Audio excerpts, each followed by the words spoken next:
Okay, so imagine a line drawn in the sand.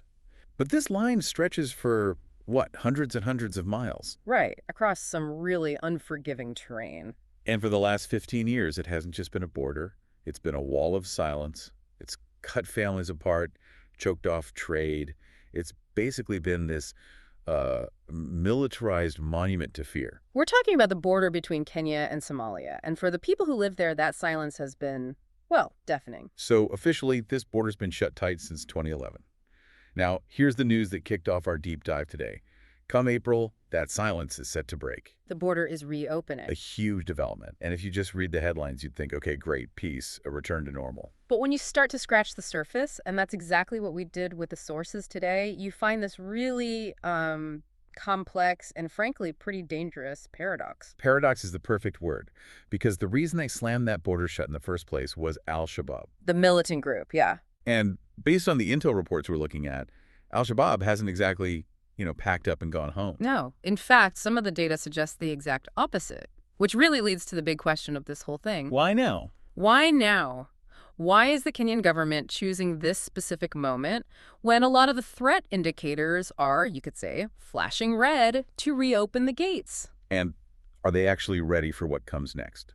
So to get into that, we've pulled together a really interesting set of documents. We've got official statements from Kenyan President William Ruto. We have historical data on the attacks that caused the closure, and maybe most importantly, we have this brand new and pretty alarming report from the Hyrule Institute.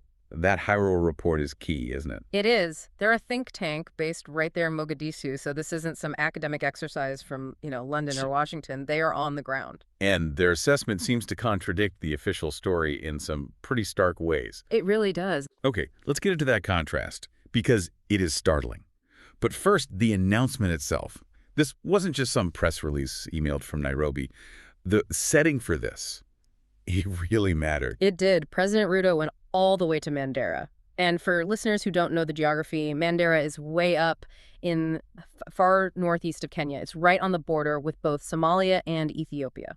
So it's the tip of the spear. It's the place that feels this closure more than anywhere else. He went to the front line.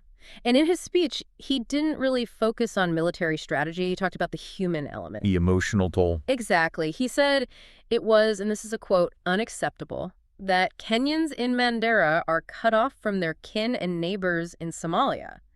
And that really resonates because these borders, they're colonial lines drawn on a map. They cut right through communities. Right. The people on both sides are often ethnic Somalis. They're cousins, they're trading partners. So that's one part of the argument. Was the other? The other was all about economics. The main official reason is mutual prosperity.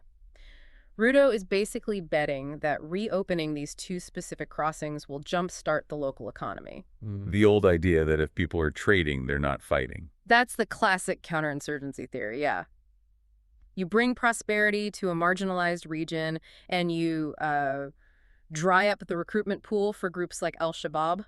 So the plan is to open the gates in April. But you can't just, unlock the padlock and walk away. What's the security plan here? Well, Ruto promised a heavy deployment of security forces. The government is saying they've done their assessments, they have the intelligence, they can manage the flow of people. Manage the flow. It sounds so orderly. But, Yeah. And here's where I start to get a bit skeptical. Haven't we heard this before? We have. Almost the exact same announcement was made in 2023. Right. I remember that. The plans were all set, and then, just before it was supposed to happen, a new wave of attacks hit the border region. And the whole thing was postponed. It was, which kind of hangs this shadow over the new April date. The question is, has anything really changed since last year? Or are we just setting ourselves up for another delay? Boy. Or worse, a reopening that ends in tragedy? That's the risk. To understand why that risk is so high, I think we need to go back in time. Why was the border slammed shut in 2011 in the first place? Well, in October 2011, Kenya didn't just close the border. They went on the offensive. They launched a major military incursion into Somalia. It was called Operation Linda Nuchi. Wait, so it wasn't just locking the doors, it was part of an invasion. It was an offensive strategy, absolutely. They sent tanks and troops across the border to push al-Shabaab back, to try and create a buffer zone. Because al-Shabaab was operating with impunity at that point. Complete impunity. They were kidnapping tourists from Kenyan resorts, abducting aid workers. They were treating the border like it didn't exist. So Kenya said, enough. And those Kenyan soldiers, they're still there, aren't they? They are. They were eventually absorbed into the African Union Force, which is still operating in Somalia today. So Kenya has been militarily entangled there for over a decade. Okay, so that's the military context. But for a lot of people, the why of the closure is really best understood through the specific attacks.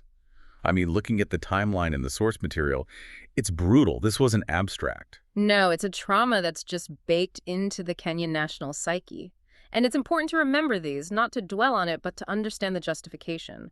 These weren't minor skirmishes. They were mass casualty assaults on civilians. The one that always stands out to me is Westgate. The Westgate Mall attack in Nairobi, 2013, 67 people killed. It brought the war right into the capital, into a shopping mall on a Saturday. It just shattered any illusion of safety. And then, just a couple of years later, Garissa. Garissa University, 2015. I mean, this is probably the most devastating statistic in the file. 148 people killed. Mostly students. Almost all of them students. It was just horrific.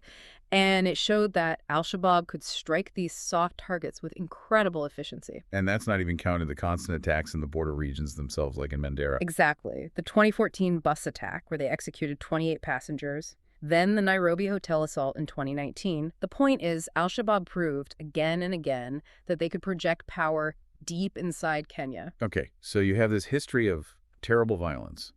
The government is under immense pressure to do something. Which brings us to one of the most, well, fascinating and frankly mind-boggling details in the sources, the wall. Ah, yes, the perimeter barrier. Let's linger on this for a second because the numbers are just wild. The border's about 680 kilometers long. That's about 423 miles, yeah. So in 2015, Kenya says, we're going to build a wall to stop them. Seems logical, maybe? Emotionally, sure. You're being attacked, you build a fortress. But here's the reality. The project was suspended after 3 years. And in those 3 years, how much of this 680-kilometer wall did they actually build? 10 kilometers. 10. Out of 680. Yay. It's not even a rounding error. It's nothing. But the cost. Yeah. The cost was not nothing. No, it was not. And this is the part that made my jaw drop. That 10 kilometers of wire fence cost $35 million. A staggering figure. I did the math on that. That is $3.5 million per kilometer for a fence. You could have built a lot of schools, a lot of hospitals for that money. But it's a perfect example of why this border is so hard to manage. The terrain, the corruption risks, the logistics, it just shows a physical wall wasn't just expensive, it was basically impossible. So the wall failed. The military incursion became a long-term entanglement. And now the government is saying, let's open the crossings. Which brings us to the twist. The Harel Institute report. This is where the story just splits wide open. You have the political narrative from Ruto, which is we're open for business. And then you have the security narrative from the experts on the ground saying, the enemy is winning. Let's unpack that report. It came out just days before Ruto's announcement, right? The timing is very interesting. Yeah. And its findings are stark. The Harel Institute says al-Shabaab is actually growing in strength. Growing. But what about that big Somali government offensive in 2022? I remember the headlines, Total War on al-Shabaab. There was. And for a while, it looked like a huge success. The Somali army, with help from local clan militias, pushed al-Shabaab out of a lot of central Somalia. Looked like a turning point. So what happened? The report says al-Shabaab showed strategic acumen. It's a chilling phrase, but basically they knew they couldn't win a head-on fight, so they just melted away. They retreated, they waited. And now? And now they're back. The report says al-Shabaab has regained most of the territory they lost. Most of it. So the last 2 years of fighting were for nothing. In terms of holding ground, pretty much. The report says the government's offensive was hasty. It was riding a wave of local tax uprising against al-Shabaab, but it wasn't a sustainable military strategy. They didn't have a plan for what comes after you liberate a town. Exactly. They didn't set up governance. They didn't secure the areas properly. The report says the government lacked a strategy to reclaim its sovereignty fully. And there's another detail in the report that's worrying. It's about the political calendar in Somalia. This is crucial. The Somali government's current mandate ends in less than 3 months. So the administration in Mogadishu is basically a lame duck. Right. Their focus is shifting to elections, to political survival. So the Harel Institute predicts there will be no new major operations against al-Shabaab anytime soon. The momentum is gone. So let me get this straight. Al-Shabaab is regaining territory. The Somali government is distracted and running out of time. And the Kenyan government is saying, great time to open the border. It is a massive disconnect. It's like they're looking at two completely different maps. You could even see it in the language President Ruto used in Mandera. He gave that speech where he called al-Shabaab useless. Useless. It's an incredibly dismissive word for a group that just successfully retook a huge chunk of a country. It sounds like bravado. But then, in the same speech, he urged the local residents to join in the battle against them. Which is such a contradiction. Right. If they're useless, why do you need civilians to help you fight them? It's like he's saying, we have this under control, it's safe to open, but also we need you, the public, to be our eyes and ears because the threat is right here. It shifts the burden of security onto a community that has already suffered so much. So to wrap this all up, it really feels like we're watching a moment of extreme, well, hope. Or maybe hope over experience. That's the phrase, isn't it? The people in Mandera, they're cheering for this. They want the trade. They want to see their families. And they deserve that. Of course they do. But their safety has to be paramount. The tragedy would be giving them their livelihoods back only to take away their security. So we leave you with this final thought. A massive physical barrier failed. A military invasion bogged down. A recent offensive lost all its gains.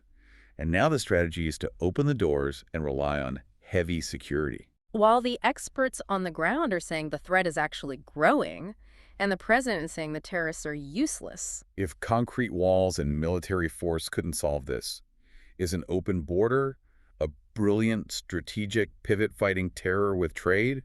Or is it just opening the floodgates to a storm that's been gathering strength for 15 years? That is the question that's going to be answered, one way or another, come April. And we will definitely be watching. Thanks for diving in with us. Stay curious. See you next time.